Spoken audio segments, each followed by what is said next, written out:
Hi everyone, bienvenue, welcome. Thank you for coming to the 104th event of Disrupting Disruptions, the feminist and accessible publishing, communications, and tech speaker and workshop series. I'm Dr. Alex Ketchum, and I'm a professor of feminist and social justice studies at McGill and the organizer of this series. The Feminist and Accessible Publishing, Communications, and Tech Speaker and Workshop series seeks to bring together scholars, creators, and people in industry working at the intersections of digital humanities, computer science, feminist studies, disability studies, communication studies, LGBTQ studies, history, and critical race theory. And I think we can also say today information studies as well. I'm so excited to welcome you all. Some notes on accessibility. As is the case with all of our hybrid and virtual events, we have cart captioning in English, today provided by our captioner, Michelle. You can turn your captions on at the bottom of your screen.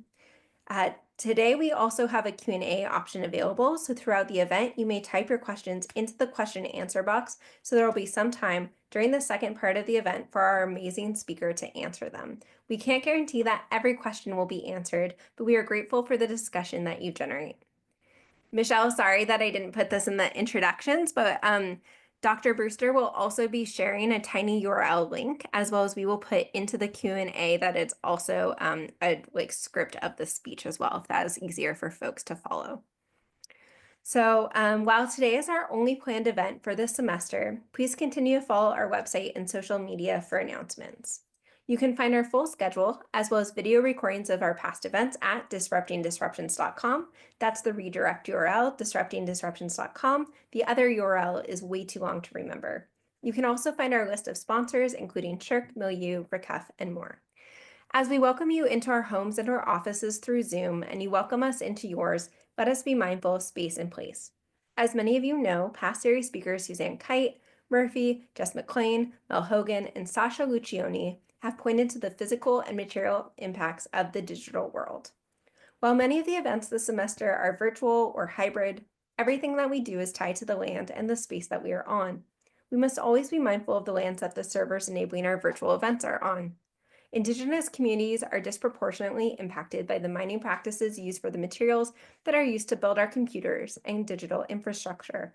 Furthermore, as the series seeks to draw attention to power relations that have been invisibilized, it is important to acknowledge Canada's long colonial history and current political practices. The series is affiliated with the Institute for Gender, Sexuality, and Feminist Studies of McGill University. McGill is located in Tiohtià:ke, Montreal, on unceded Kanien'kehá:ka territory. Furthermore, the ongoing organizing efforts by Indigenous communities, water protectors, and people involved in the land back movements make clear the ever-present and ongoing colonial violence in Canada. Interwoven with this history of colonization is one of enslavement and racism. This university's namesake, James McGill, enslaved Black and Indigenous peoples. It was in part from the money he acquired through these violent acts that McGill University was founded. We see the activism on campus today, addressing the ongoing ways that the university is intertwined with colonial violence. These histories are here with us in this space and inform the conversations we have today. I encourage you to learn more about the lands that you are on. Nativeland.ca is a fantastic resource for beginning. Now for today's event. Dr. Kat Brewster is a postdoctoral research fellow at the University of Michigan School of Information. Her work focuses on how the internet gets remembered and who gets forgotten, with a special focus on pre-1996 LGBTQ+ computer histories. Dr. Brewster also recently had a great article come out in the Journal of Internet Histories entitled Network Breakdown, the Queer Anarchist Politics at the Heart of Net from FidoNet to HomoCore. So I hope you get to check out that great piece. It's really recent, just a couple months out, and please join me in welcoming Dr. Brewster. Thank you. Thank you so much, Alex. Thank you so much, everyone, for coming out tonight for my talk, Surviving Online. And thank you to Alex for organizing such a fantastic series of speakers, especially right now. I find myself turning to the scholarship and wisdom of people who are so much smarter than me. And this talk series is a great way to find some incredible scholars. And I'm also really excited about the opportunity to present some work to the public in a more accessible way. And so to that end, I do have a full link I do have a link to the full text of my presentation, including references and recommended reading, if you're feeling a little lost or you want something to follow along, and that is at tinyurl.com/kbdisruption. So tonight, I'll be using my time to talk about my overarching historical and archival research project looking at the recent past, which examines the onset of the HIV/AIDS epidemic in the United States as it played out through and with computers and DIY computer networking efforts. So for the sake of keeping to like a loose organizational structure, you can think of my talk as occurring in a couple of parts. In the first, I will focus on bulletin board systems, or BBSs, BBS networks and forums that aimed to provide information, support, and connection for people disproportionately affected by the epidemic. And in the back half, I will talk about what records exist to represent these efforts, investigating what forms they take. I try and read into these forms, gleaning insights about the people who made them. And as a quick content note in this talk, I will discuss death and dying, and this includes a testimony from someone who describes their own death. This is a press release. It reads, "For immediate release, New York." You might notice that it is creased where it was once folded into thirds, and age has tinged its edges brown. There's a streak of exceptionally darker color there at the bottom, likely from sun damage, from hanging on a community bulletin board by a window, or on a desk with papers piled on top. The sun damage indicates where these pages likely were piled, obscuring the notice over time. But the text goes on. It reads, "We live in a time of multiple crises," says Artie, the sysop, or system operator. "Besides the health crisis with which we must all deal, there is a crisis in surviving as a gay person in a hostile environment. The salve," he proposes, "is Gaycom, a network of computer bulletin boards that offer the interchange of overnight electronic mail across the country that allows for the electronic dissemination of information. If someone in New York hears about a breakthrough in AIDS treatment today, electronic services in other cities know about it by 7 a.m. tomorrow. All it takes to connect with Gaycom is a personal computer with a modem. At the bottom is a list of the inaugural 8 bulletin boards that made up Gaycom with names, cities, and phone numbers. Lambdaville, for instance, is in San Diego. The Isle of Man is in Denver. Super Stud is in Piscataway, and the Back Room is in New York City. Prior to this, these BBSs were likely strictly hyper-local technologies, siloed into their own neighborhoods or cities. Gaycom meant that someone gay in Wichita could easily exchange electronic mail with someone in New York City, San Francisco, or Miami, and know that their exchange was safe.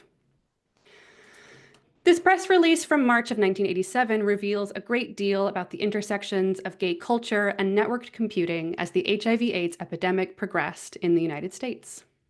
As it spread across the country in the early 1980s, AIDS's initial fatal prognosis, seemingly unknown origins, and disproportionate presence in stigmatized communities impeded an effective public health response. HIV/AIDS, unlike nearly any illness prior, transcended past a biomedical event and became a social, cultural, and political one. The distribution of AIDS-related information was, therefore, crucially important for the communities that it affected: gay and bisexual men, intravenous drug users, sex workers, and people of color. Mainstream avenues of information exchange, however, were susceptible to compounding discriminatory forces: homophobia, racism, other stigmas.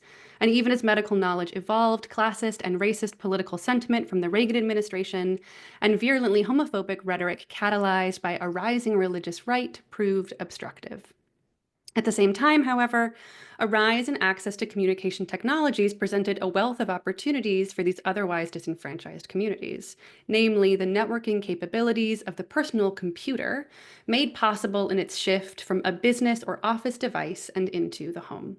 Through the application of these novel technologies in bulletin board systems, or BBSs, and message boards, those affected by the HIV/AIDS epidemic were able to connect with one another, develop ad hoc information systems, and navigate the collective trauma that the HIV/AIDS epidemic presented. This is the landscape that subtends my work and what I will talk about with you today. For computer historians, this work highlights not just how and why computers might have entered the home, but how computers and computer networking were envisioned as a technology to aid activist movements, as a potential tool for people with disabilities, and a system to navigate channels of communication with a lessened fear of social stigma. And for technologists of all sorts, how we might look to the past to inform how we build better, more equitable technological futures. Throughout, however, I want you to keep in mind a few critical questions. How do we, and how have we historically, found connection? How do we share up-to-date information and keep each other safe in times of crisis and political uncertainty? What channels do we use to do this? Do they feel safe? Do they feel connected? What can we learn from these early adopters of novel computing technologies? And how do we ensure, if we can, that the evidence of these acts of mutual aid, community care, and information activism, to use Kate McKinney's term, sustain the test of both archival silences and technological obsolescence?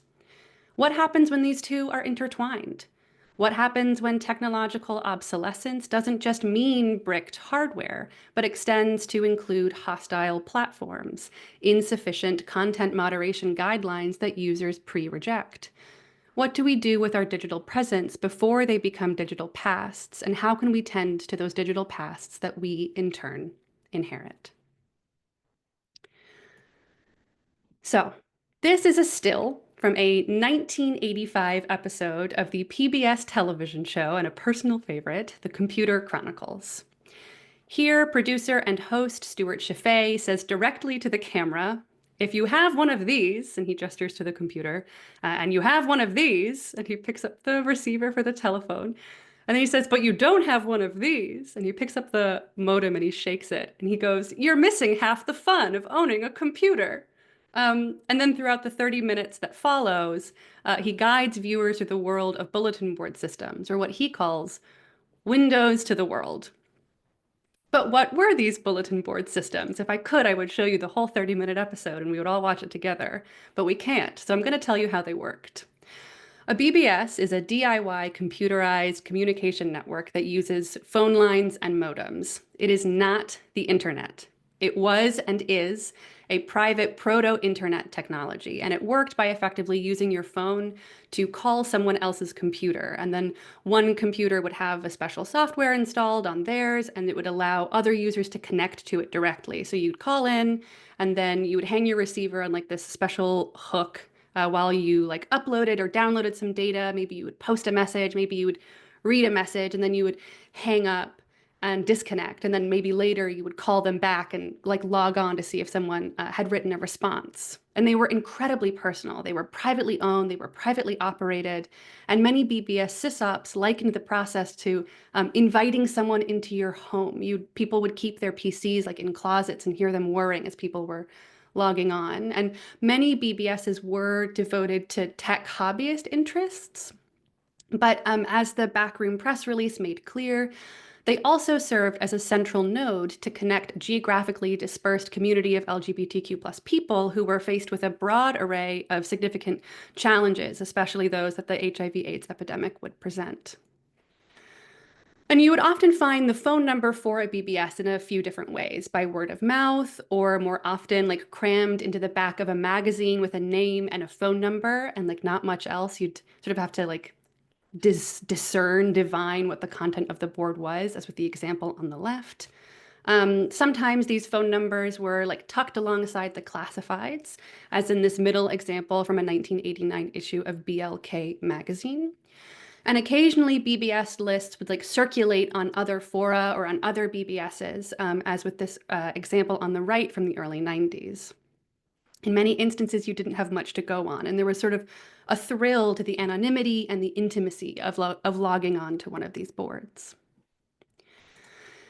Now, given queer folks' excellent real-world networking skills, it should be no surprise that when this computer networking boom hit the United States, queer use would be quick to follow. And this 1982 article from The Advocate paints a pretty good picture of what folks imagined computers might be good for. So the author mentions here, among other things, that lesbians and gays might find computers useful to run a business, to play games, or to keep track of paramours via spreadsheet. So I don't know if what you're using your computer for, but those are some ideas. Um, Unfortunately, as this op-ed from InfoWorld magazine displays, there's also a pretty accurate picture of the computer networking landscape of the white, wealthy, heterosexual, cis, highly educated men who don't much care for this. Here, the author writes, they are concerned about the influx of deviates deluging bulletin boards. And they say this was begun in San Francisco by gays with micros. And they mean microcomputers, an early term for a personal computer that didn't take up like the size of a room. And aside from a pretty satisfying combination of alliterative words, right, deviates deluging bulletin boards, it's fun to say, it's a pretty bleak portrayal, right? They write, the concept was begun in San Francisco by gays with micros, and the content would offend a merchant mariner. To make matters worse, adolescents have begun to access more and more of these systems with their inexpensive micros. They manage to stir up the users of these bulletin boards with a deluge of filth. So much for the telecommunications revolution. Idealism shoved aside in favor of pornography. The early 1980s were a time of broad technological promise as computers became widely accessible, as Fred Turner has chronicled, right? But this technological promise was not without this homophobic stigma that too often proliferate in these predominantly straight, white, wealthy, cis male spaces where LGBTQ plus folks are cast as hypersexual predators who are ruining an otherwise transformational and sacred space. So it's with this landscape in mind that I want to turn our attention back to the work of Artie Cohn and his electronic bulletin board, The Back Room. The Back Room was begun in 1984, with Cohn describing the inception of the board as a place for safe cybersex as in-person cruising and anonymous sex began to seem more risky alongside the mounting HIV/AIDS epidemic. He wrote, the purpose of the original system was to provide a hot place for guys to hang out as more and more of us became aware of the AIDS crisis that was beginning to be widely publicized. The idea was to move our physical sexual lives into a hot fantasy world, which we could access on our computers 24 hours a day.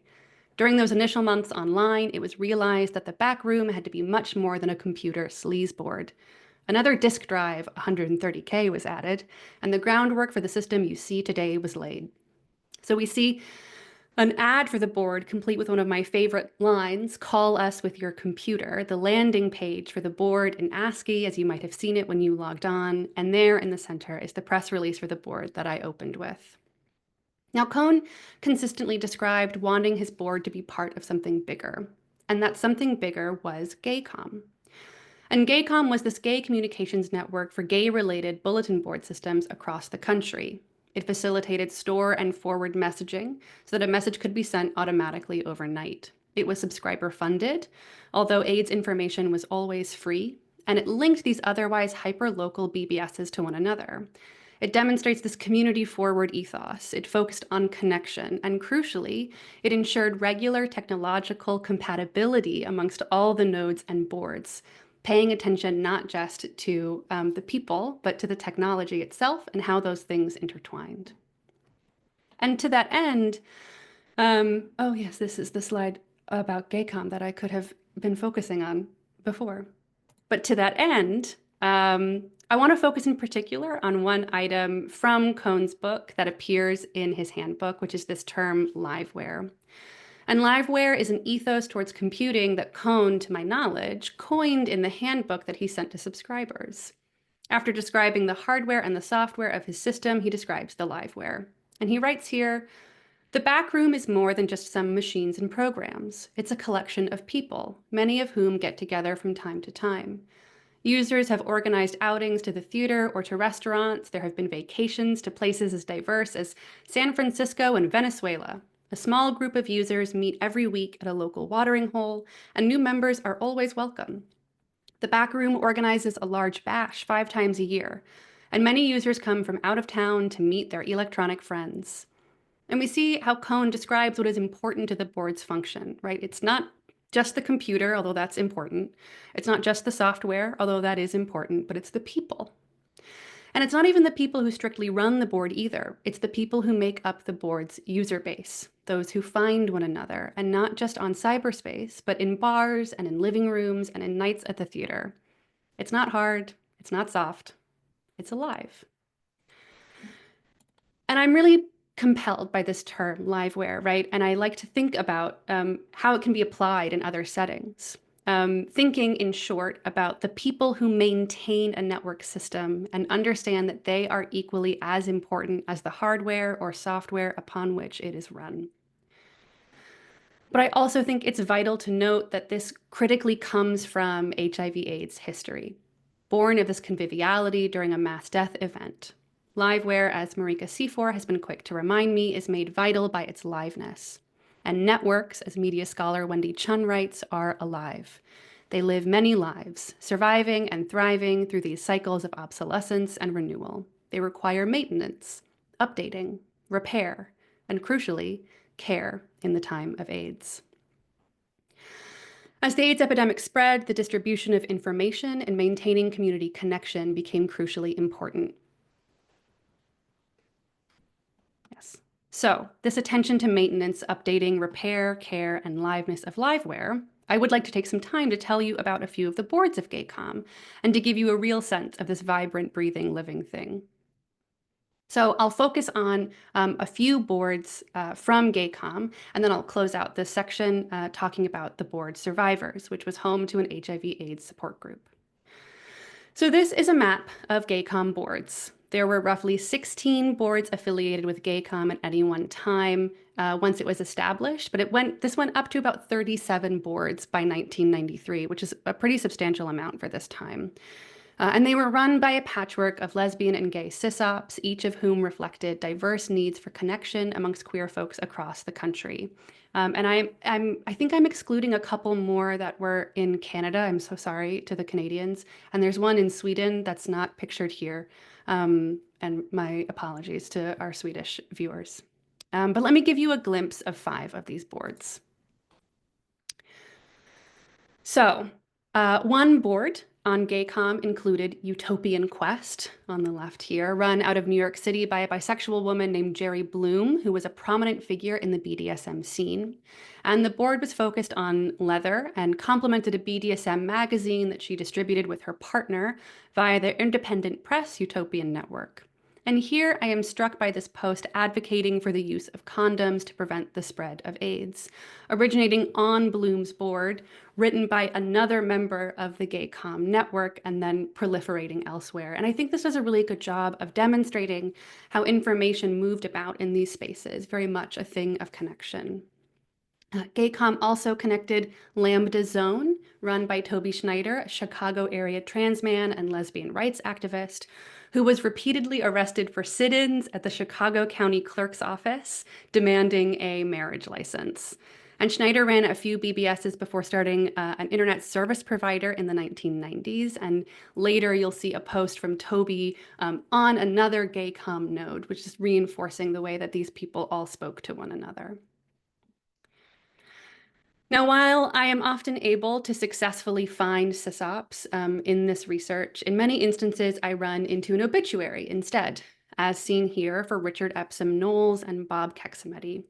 Epsom Nelms, a Black man from Greensboro, North Carolina, ran the NC North Carolina triad with his partner Craig before both men died from AIDS-related complications in the early 1990s. Bob Keximeti was an activist in Florida for many years before passing away in 2012 from cancer. And it's difficult to find records of their boards, but I am able to find records of their deaths. And this too holds true to this ethos of liveware that Cone brings to us, often telling us stories of queer loss, just as a characteristic of queer life. In other ways, though, I am stymied by the feds, as was this case with Doug's Den, one of the 3 founding boards for GayCom, whose computer equipment was seized by the FBI after someone else was arrested for some crime or another and had at one time accessed Doug McKenzie's board. And when I spoke to Doug, not his real name, a couple of years ago, he remarked to me that this experience put him off computer networking for good. And yes, I have submitted a FOIA request to learn more about this raid, but who knows what will happen to FOIA requests over the next few years. Now, I want to close out this whirlwind tour through just a few of these gay-com boards with lasting attention to GLIB, the Gay and Lesbian Information Bureau, that's hosted by John Larimore. Now, John was a vital figure in the gay BBSing scene who credits Artie Cohn with bringing so many LGBTQ plus boards together. And it's plain to see how important these connections are in a series of messages that Larimore preserved on his website from the autumn of 1994, following the hospitalization and death of his partner. Known to many on the board as Mrs. Sisop, a slew of messages from those on Glib, but two, across from many different gay-com nodes, come in to offer their condolences and reminisce about real-life meetups at Larimore's home for Glib members. In response to these messages, Larimore notes, "There's something magical about this communications medium that we use here. You really never need to meet anyone in person to detect the wonder and beauty that they offer. John never met most of our members, but know that he loved each of you every much as I do now. Glib and all of us were very dear to his heart."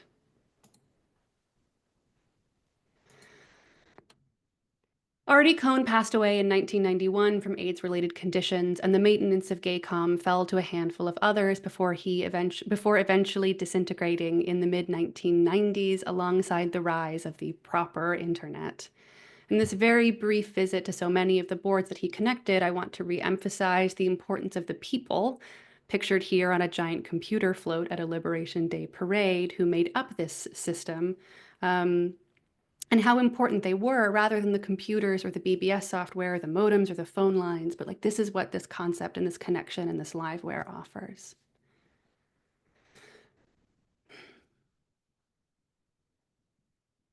Now, I want to turn to talking about one board in particular that was hosted on Gaycom that was devoted entirely to sharing information about HIV/AIDS and allowed for conversation and support between people who were affected or diagnosed. And that was run and maintained by a person who was diagnosed with HIV in 1987 and ran until his death in 1990. And was always available for free. So I'm focusing on just two stories here, but there are so many more that I would love to talk about.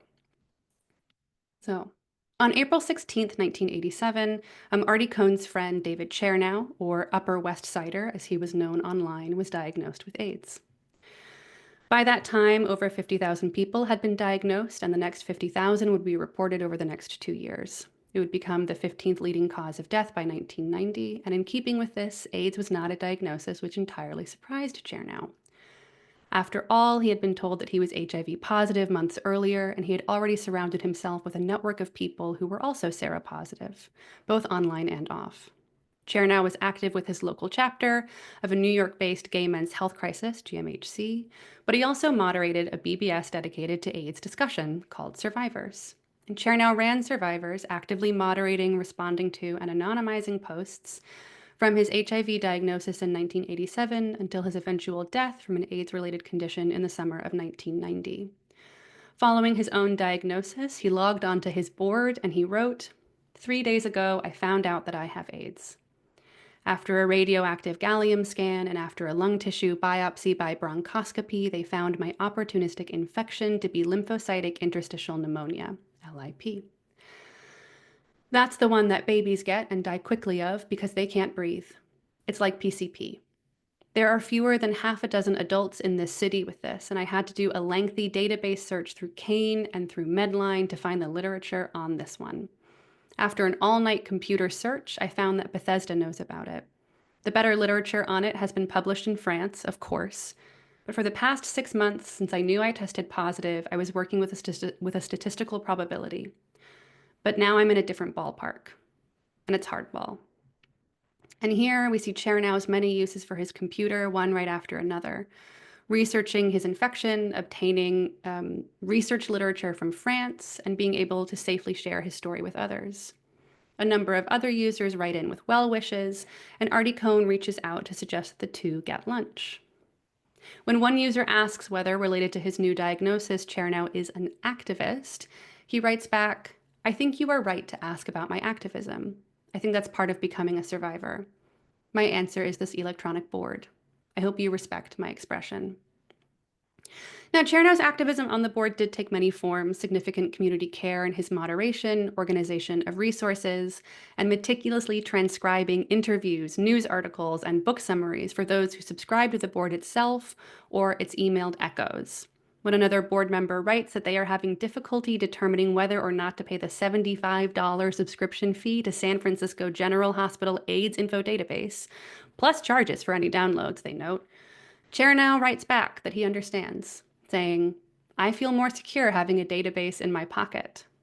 He then outlines step by step how to use various other computer databases: Paperchase and iQuest's Medline, Scan Medical, Drug Information Full Text to access this article and its information, and how to advocate at the hospital for appropriate care. There were limits, though, to what Chernow knew he was capable of providing on the board. When another user writes in, "I know what to do from this end, but as a magnificent switchboard of AIDS information, could you suggest a GMHC-type agency in the Bay Area to help them take a few positive steps towards survival?" Chernow tries his best to respond, but he says ultimately, "I'm not a hotline, I'm me."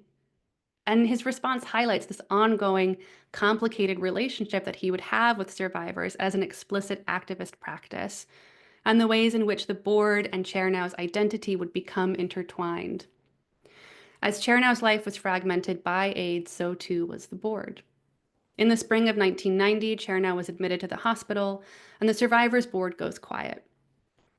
In his last notes, he writes via private net mail about his dementia diagnosis, contributing to the already persistent, quote, concentration difficulties, short-term memory difficulties, a sort of blah feeling that comes along with the anxiety, depression, and AZT fatigue from AIDS.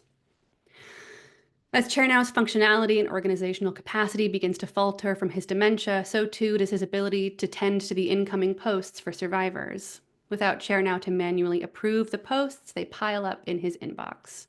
With each unanswered message, it is clear how Chernow's absence and his death affect numerous people looking for some advice, a resource, or a friend. In April of 1988, David Bodenstein began leaving messages on survivors. He went by the handle Tomcat DC, reflecting both his location in Washington, D.C., and his affinity for cats. He wrote in his inaugural message titled Tomcat Story, quote, "Reading Survivors has been a revelation to me. Previously, I felt pretty much alone in what I've been feeling. I seem to have become isolated, not for not trying, but for lack of common ground with the PWAs I've met in support groups around town." Bodenstein, a gay hemophiliac, remarked that he felt like the hemophiliac community did not accept gay people, and conversely, he also noted that his local AIDS support group had what he considered a tiresome, quote, doom and gloom atmosphere that also turned him off. And in keeping with the frank discussion of death on survivors, Tomcat signed off his first post by outlining the things he hoped to find in the afterlife: cats, Katharine Hepburn movies, azaleas so bright and full that they look like a white, red, and purple waterfall, pine forests, the scent of a new mown hay after a rainfall, days when the air is as warm and soft as a down comforter, among others. Now, as someone with hemophilia, Tomcat would occasionally write about his relationship with the iconized status of another person with hemophilia and AIDS, Ryan White. So White, a young boy who was diagnosed with AIDS following a blood transfusion, was a significant figure within the HIV/AIDS community and specifically the surrounding media. As writers like Simon Watney have pointed out, the media spectacle around Ryan White's diagnosis and eventual death proved to become a fascination with the innocent AIDS victim, especially as a white disabled child might acquire an illness otherwise associated with sexually active gay men. And Watney locates the outrage around a virginal recipient of a blood transfusion as what transitioned AIDS from a moral failing to a national health crisis. Now, for Tomcat, his HIV/AIDS diagnosis was especially complicated. As a disabled man, he recounted how he felt as though he had already gone through the trials and tribulations of a stigmatized illness. In one post, he wrote, "What? A gay hemophiliac? Yep, there are about 125 to 150 of us in the US. I'm one of the most public ones. Most are deeply scared and closeted. Prior to AIDS, the companies that sold us the factor just didn't care where the blood came from. This includes the Red Cross and the New York Blood Center. And the stuff was full of viruses and junk. Keep it cheap, they said. Besides, you can't sue us. If I sound bitter, it's because I've worked and fought with these men and their families. I grew up with them, fighting to be normal, to stay healthy. And when Factor 8 was discovered, we'd all thought we'd won. Our kids and families would never have to fight again. And now I face not only the death of my gay friends, but my own mortality. The death of whole families I've known for years, of friends I fought for and since I can remember. Like every good thing, our Factor 8 was a double-edged sword. Damn those corpo bureaucrats, those overstuffed congressmen, the ones who put money before life, damn them all to hell. Too many tears, I can't type anymore. Through these sorts of frank and honest posts, Tomcat became an important member of the Survivors Board and its community. People appreciated his detailed descriptions of what it was like to be hospitalized, as he wrote many missives from his portable computer in his room. And these contributions to survivors, multiple diary entries for others to read and respond to, are representative of what scholar Anne Cvetkovic has identified as a tendency towards testimony from people with HIV/AIDS. She wrote that testimonials, and especially memoir, were a forum for gay men to describe how it felt to die or to live so closely with death. Importantly, she also notes that facilitating a space for memoir is a crucial activist and caretaking practice. Here, Bodenstein recounts what his deteriorating body feels like. He wrote in October of 1989, "This may be one of the last Tomcat columns, as I am now about 50% blind. I don't have to tell you, I'm scared. Nothing will bring back the vision I have lost, however. I need extremely strong light to do things by, so we invested in 2 500-watt torches for the den and bedroom, and they help a bit. I also heard that even after the CMV hits your reading vision, you can still make out colors. So a beautiful blue Tiffany style has settled beside my bed. My lover has a hummingbird Tiffany. Besides, the bathroom is a real antique slag lamp in red and amber, and a blue and white lava lamp for the other bathroom. These are my ideas of pathfinders. I have my eye on a green weeping lotus for the kitchen, but it's $600, and I don't think I can afford it right now. Other problems include a spot on my chest where my catheter was removed. It just doesn't want to heal.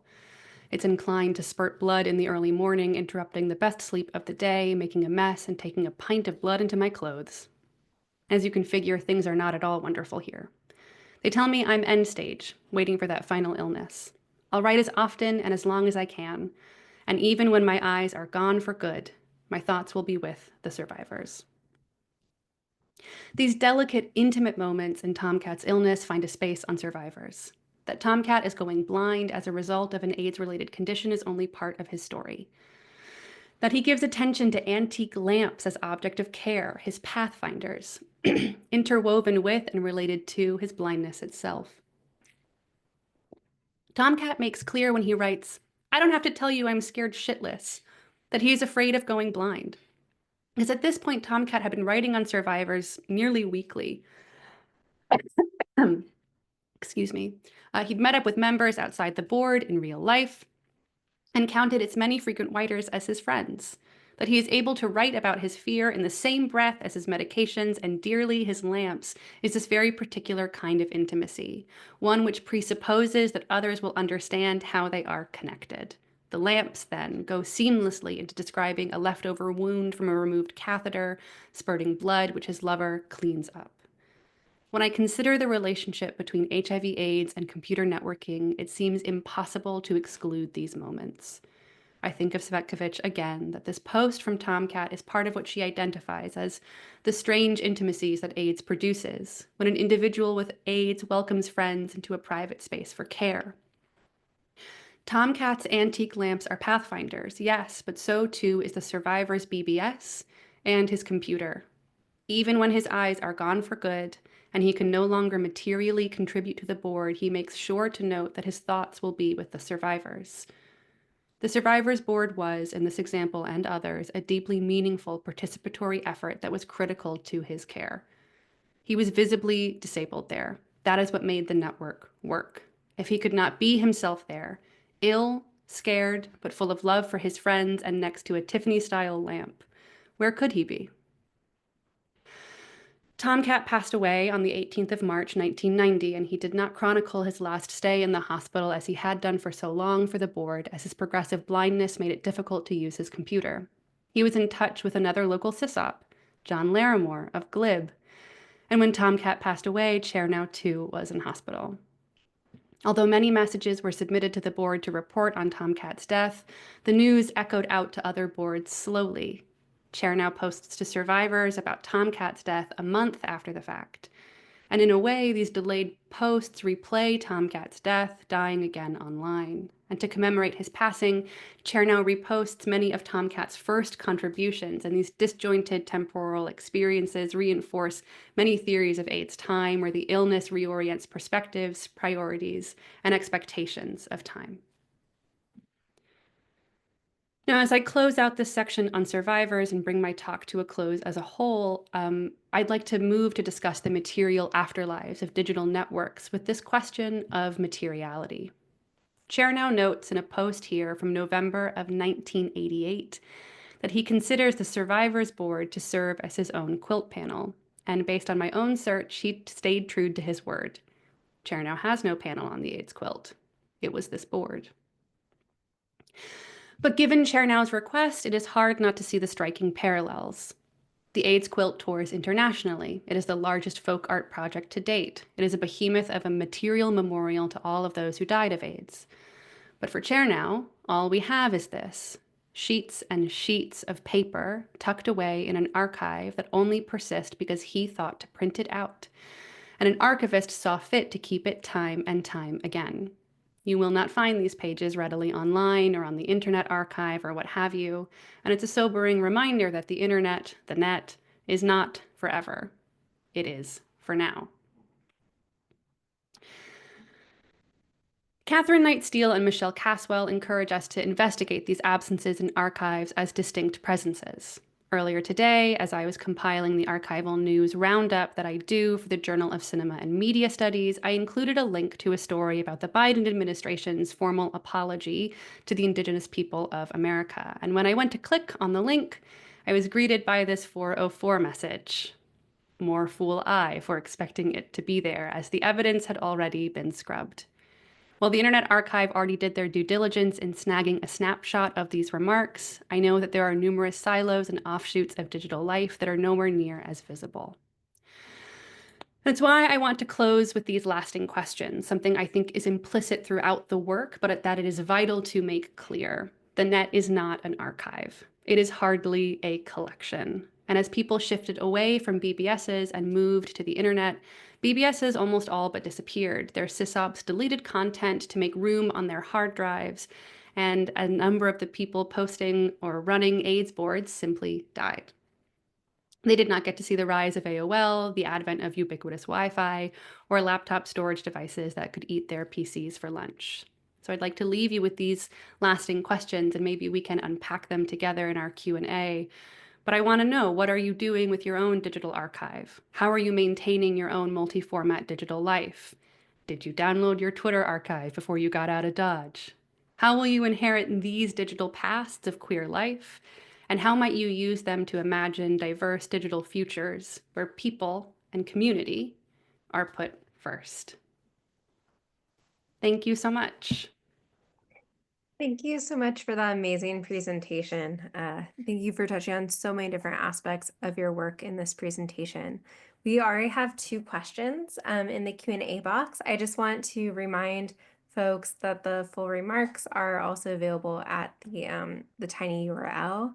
And also that if you have questions for Dr. Brewster, you can put them into the Q&A. So Sarah and I will take turns reading them. I'm going to read the first question from an anonymous attendee who writes, outside of gay men, is there much recorded trans presence with information regarding DIY HRT? Yeah, it's a good question. And I would encourage you to look at the work of Avery Dame Griff, whose a fantastic book, The Two Revolutions, came out in 2023, which is about the history of trans folks and the internet. And his argument is that like it's the internet that made trans identity, and trans identity made the internet as we understand it today. And so I would encourage you to look there. There are a lot of silences in the AIDS boards that I work with, and trans identity is one of them. There's not a lot of conversation around trans folks. There's not a lot of conversation around, even though there's a lot of conversation about like alternative medical practice and like pursuing your own prescriptions wherever you can get them, what you can make at home, and how to share recipes for making that. Trans identity is not considered much on the boards that I have seen so far. Um, I have recently been diving into the records of Lou Sullivan, who is just an incredible figure. If you haven't read his collected diaries, We Both Laughed in Pleasure is an incredible read. He maintained a diary from the age of 8 until he passed away at 38, I want to say, of AIDS-related complications. And his work gets into, because he was a big network guy. He like ran newsletters, and he had like a trans man meetup group, and he's really interested in these questions about like DIY HRT, like how to advocate for yourself by any means necessary at a doctor's office, or what you need to do outside of that. And he has a lot of overlap with AIDS activism as well. He wrote at one point that, you know, he worked so hard to become a gay man, he feels honored to die like one. And I find that it's a really poignant, uh, piece of his work, but not on the AIDS boards that I see. Yeah. Thank you. Sarah, would you like to read the next one? Yeah, absolutely. Thanks for such an amazing talk. So Emily says, love this talk. Are there any BBSs still around today? Or rather, have you found any truly private digital spaces with the technology that is widely used now? I've assumed that nowadays the only way that communities can convene privately is in person. Alex would like to answer this question, has marked that she'd like to answer this question.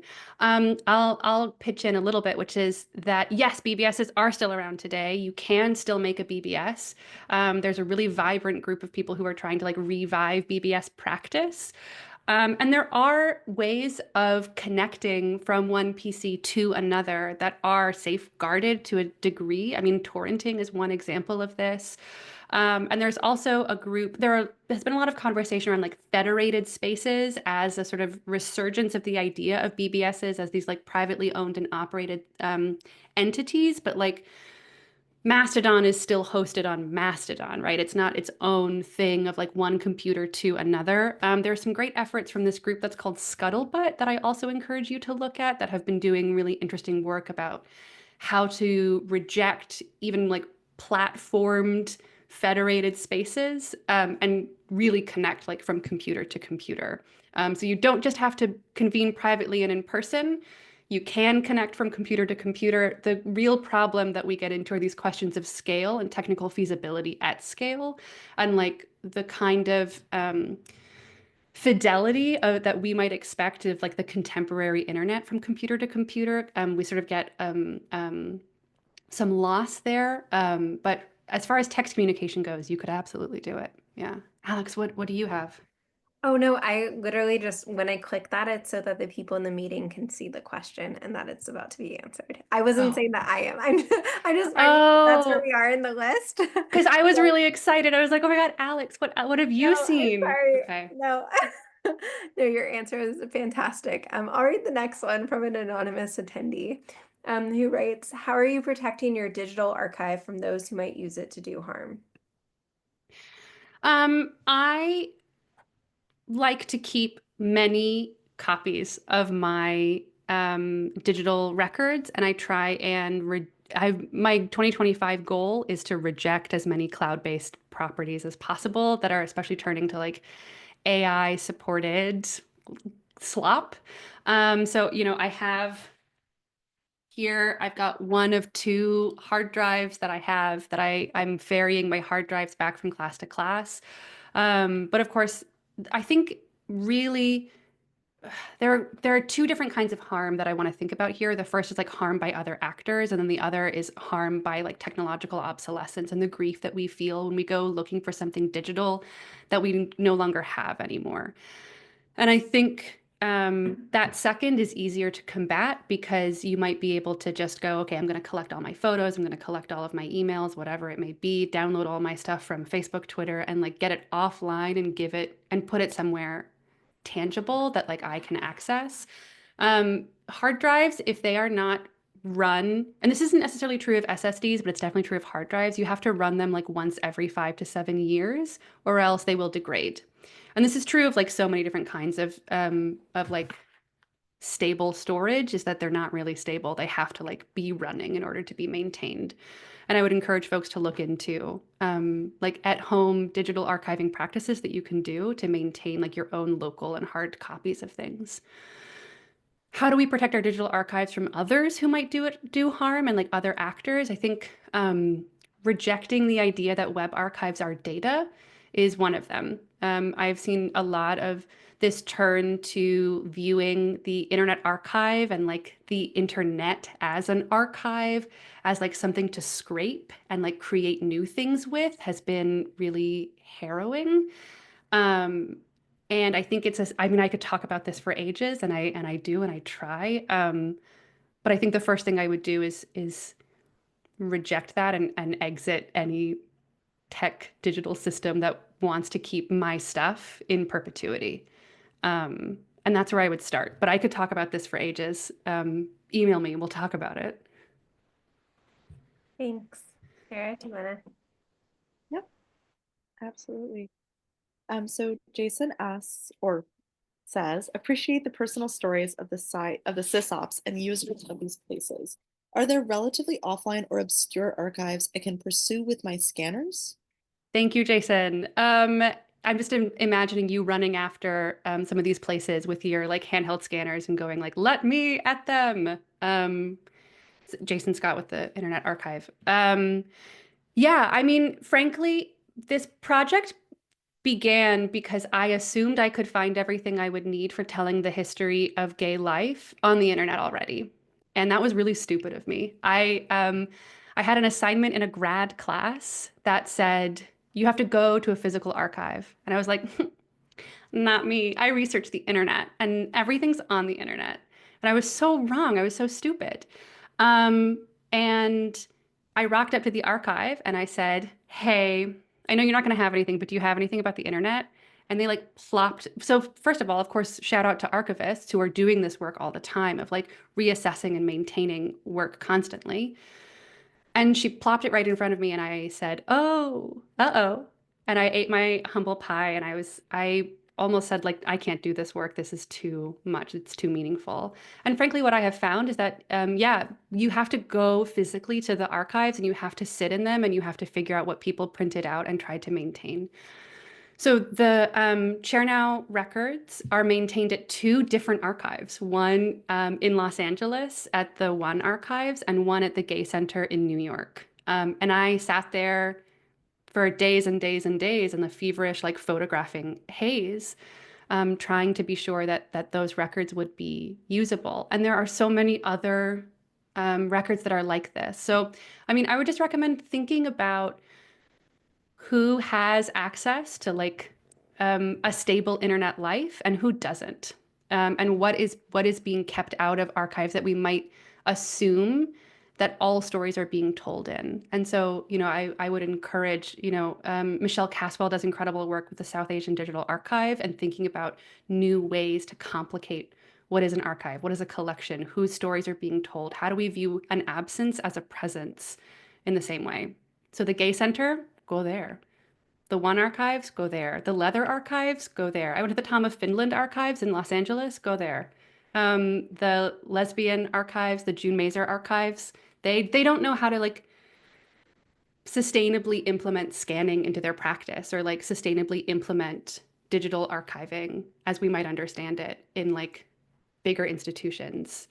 And they can't implement it in these community archives. So I would love to get in touch with them and figure out ways to make that more sustainable. Yeah. And I'd just like to add before I read the next question, also Gail has done a lot of great work with queer archives and digitizing a lot of stuff around kind of queer history. And if folks are looking for like a list of LGBTQ archives in the US and Canada, you can go to lgbtqarchives.com. It's a directory I maintain. So And it's great. thanks. Okay, so Alexandra writes, thank you for your beautiful talk, Kat. So much of the information you find and speak is deeply sad. I would love to hear more about how you manage this and how grief is part of your thinking about digital technology. Thank you so much, Alex. And it's such a pleasure to see you here. And I think so much about your work as I do this work and thinking about testimony and thinking about mourning and how grief is so deeply a part of this. And I think the short answer is that I cry a lot. I cry a lot.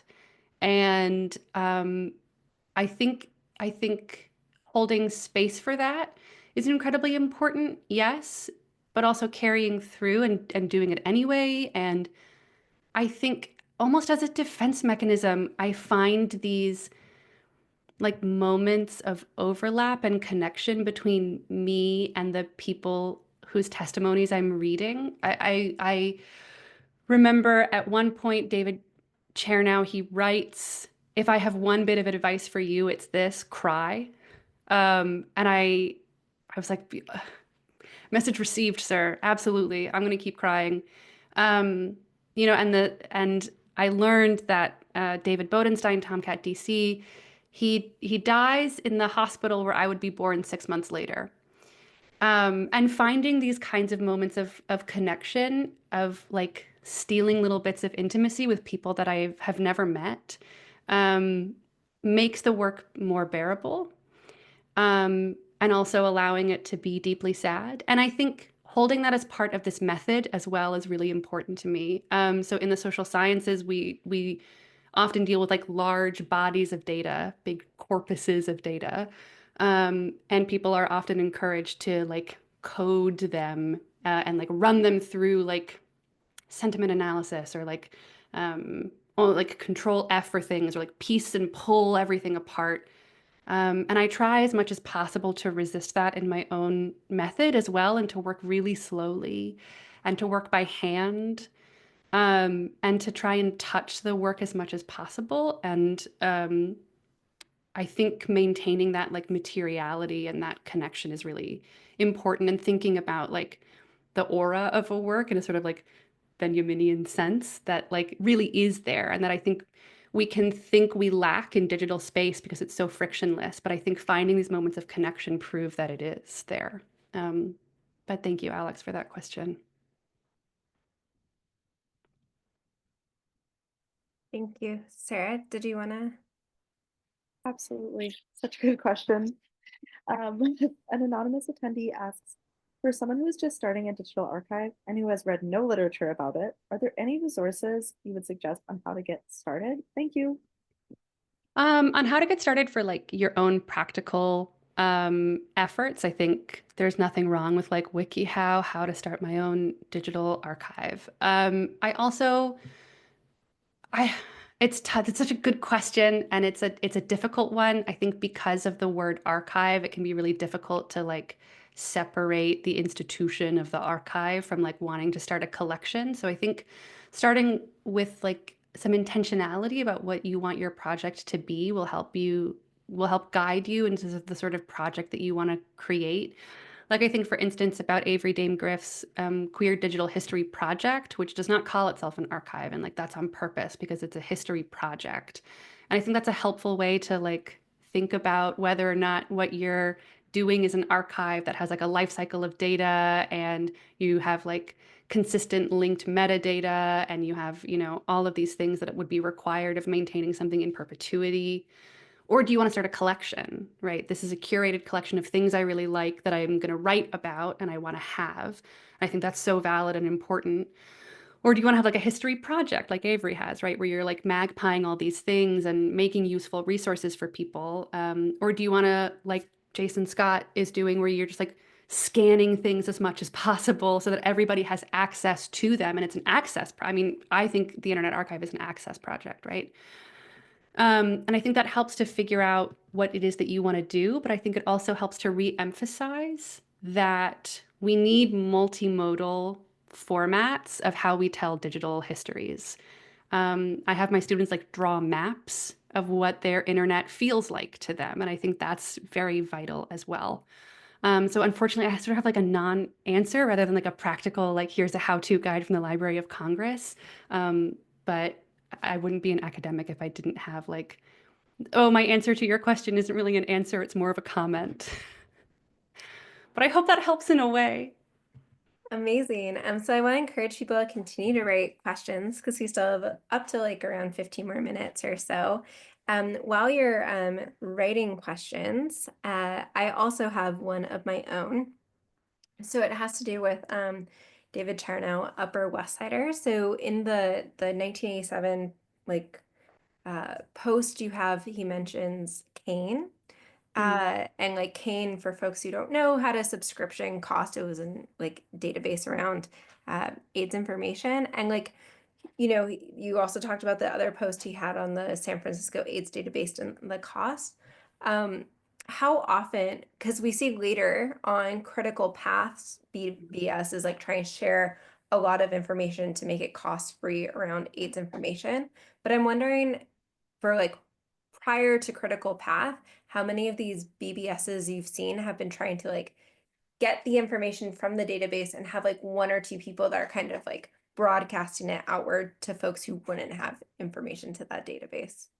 A lot, a lot of these boards, frankly, a lot of AIDS information boards are like clearinghouse boards. They are trying to like get out information as quickly as possible. And so there, a lot of them are like writing up New York Times pieces that they've read or like transcribing books and book reviews, and making information more accessible in that way. Of course, then the question we have to ask is like accessible to whom? And it's people who can afford a computer. And uh, this is why like critical path and printing out critical path and then putting it into a newsletter then itself, Mhm. which is in Kate's incredible paper, Printing the Network, which I recommend Mhm. everybody go and read, which is again about these multi-format records of information. Um, but the other thing about that is that then sometimes these they become out of date. And so it's difficult sometimes for people to discern like what is what's up to date and what's not, like where are boards that people are sort of like falling off. And this is why like content moderation starts to become something really vital at around this time. Like who is it that can say whether or not this information is like medically accurate? Who can provide medical advice? At a certain point, Chair now is like, I can say what works for me, but I can't say what works for anybody else. Whereas before he'd been like, oh, I take acyclovir in the following ways, and you should ask your doctor for this and ask your doctor for that. And then a doctor friend of his is like, you can't do that anymore. Mm. And I actually talk about this a bit in another paper that I have out, in Internet Histories on the Usenet board sci.med.aids, which is a Usenet board, which is like this computer networking system that's for people who work at like universities and laboratories and things like that. That's moderated by a team of 8 medical and technical professionals so that they can ensure that the information is accurate. So yes, there's a lot of information access and making information available, but then we start to get into this information overload space, and then content moderators start becoming really important, which is sort of it feels very similar to today, right now. Information overload. We need content moderators. Um, yeah. Does that answer your question, Alex? Yeah, that totally did. Thank you. Sarah, do you want to read the anonymous? Yeah, so the anonymous attendee, it's more of a comment, back to your Okay, comment. sorry. They say digital archive asker, Cat, still a very useful answer. I hadn't considered the intentionality of it. For context, I've been seeing calls to preserve trans literature in case it's taken down. So it would be a collection more than anything else. Thanks. Yeah. I mean, these collections are really important, and I think one of the things that we see, and especially in like queer archival practice, is like this incredible collecting impulse. And people talk about this a lot with AIDS and AIDS archiving. So like Marika Seafor's incredible book, Viral Cultures, Activist Archiving in the Age of AIDS. And also in She Haunts Me and Anne Kosvekovich's Archive of Feelings, talking about like this impulse to just like collect, collect, collect, collect. And I think especially right now, we are in like a collect phase and it's process later. Um, this is, of course, the problem that so many archives have, which is that they have too much material and not enough labor to process it. Which I think is also then like it's a question of labor and it's a question of like intentionality. Because if you want to have a really thoroughly like metadata out the wazoo, um, described collection, that's what you're making. And then it has to be consistent. And then, oh no, you've made a problem for yourself. But you can just collect without, needing to make it a something until maybe you have the resources to be able to do that, right? Archives are one of the things that tries to set archives apart is that they're meant to be like in perpetuity. And so that can start whenever, but you can only really, especially in some cases, get it at a certain moment. So I would, yeah, that's how I see it. And I'd just like to add one thing is too, sometimes printing things out is really useful. Like so much of, I think like Kat's work and like my work wouldn't be possible if people didn't decide to print out like a seemingly random email that you find really useful information. So Yeah, absolutely. And I think I love having a printer. Everybody should. I don't understand the millennial like printer rejection. But I also think, especially with like, for instance, the Upper West Sider papers with survivors, um, the only reason that we have it is because Chernow thought to print it out because he wanted to make it into a book. He was like, clearly this is really important, and I know people need to read this, so I'm going to print it out. And he does this for a couple of different reasons, right? He isn't going to save it on his computer because, in part, he knows that he's not going to be able to maintain that for a very long time. And the fact that he prints it out is not just a move to try and save it. It's he's saving it in the tools that he knows how to use, and he knows that will last. Archives know how to work with paper. And I think a lot of people think, oh, if I just digitize something, then it'll be held and I'll have it. But when you digitize something, now you have two things to take care of. You have the original and you have the digital object, right? And and digital objects are very finicky. They like to drift and be troublesome.